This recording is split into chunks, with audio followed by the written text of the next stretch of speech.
ngayon magpapalit na naman tayo ng rear tire ng ating motor.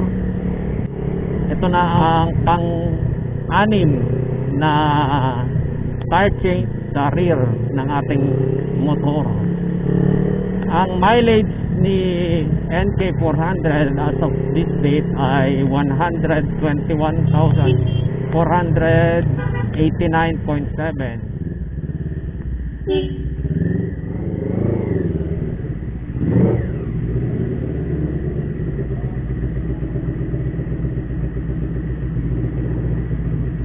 Okay, nandito na tayo. Dala na natin ang gulong. Same na brand. Dito tayo nagpapagawa ng gulong. Nakatatlo ng pasak yan. Nakamag Philippine loop na rin yung gulong natin. At nakapag Cebu loop. So sakto lang.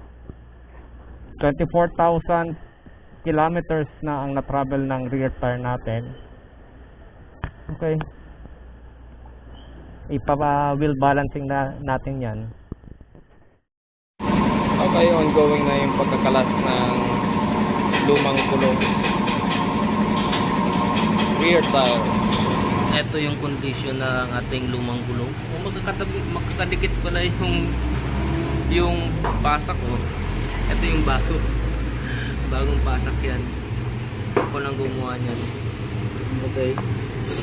So, dahil manipis ng gulong, kapag dinidiin na natin, madaling bumawan. Kaya prone sa mga tusok na ito. Manipis na. Kailangan na talaga palitan. So, ito yung ating manufacturing production date. 08/26 guys. Ayan. Bridgestone Batlax. Okay. 180 by 55 by 70. Okay, 4-wheel balancing na muna. Then, hindi mo natatanggalin yung dating tingga. I-check ko na kung ano yung magiging output ng machine. Yan. Sa'yo.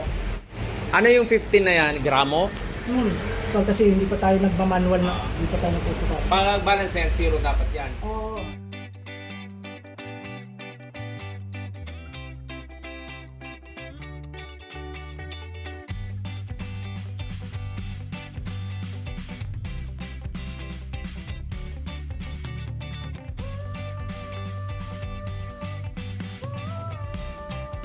Dapat yan, yun, konti lang.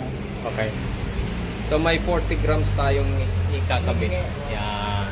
Okay. Tapos dito daw sa may disc siya ilalagay. Okay, lalagyan na ni Kuya ng 40 grams na tingga. Okay.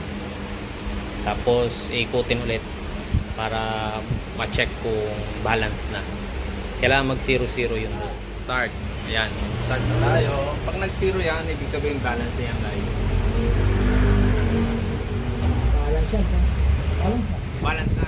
So, okay pa naman yung mga ngipin ng sprocket natin. 54 teeth to guys. 54 teeth na sprocket. Kaya ang laki niyan guys.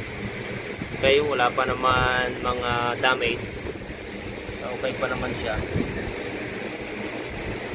So far so good. So, babalik na ni Kuya yung gulong. Dapat guys to nakatapat sa pito lagi pag kinabit. Okay, huwag kalimutan yan. Ganyan. Dapat turo nyo dun sa mga vulcanizing shop yan pag hindi maalam pa yung mga naggagawa. Okay, naikabit na natin yung ating brand new tire. Bridgestone Batlax A41 180 by 55 by 17. Yan yung ating size. Yan guys, so 180 by 55 by 17 Bridgestone Batlax and Bridgestone tire. Then yan ang Adventure tire A41. Then ang kanyang production date ay 08/26. Ibig sabihin guys, the 8th week of 2026. So lumalabas to nasa last week ng February 2026 na manufacture. Okay, may konting bengkong guys dahil sa aming Cebu rice noong April. Okay, thank you. Distance traveled natin guys ay 121,489.8. So ito yung initial natin na reading sa ating gulong sa likod, Bridgestone Matlock. Yan ang initial reading natin dahil bago ang gulong natin. Sulit na yung gulong natin na pinagpalitan, nasa 24,000 kilometers na. Dahan-dahan lang sa ating pagpatakbo dahil bago lang ang gulong. Nasa break-in period tayo ngayon.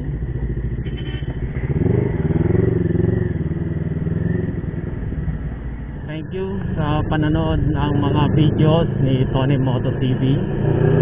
Ride safe everyone. God bless.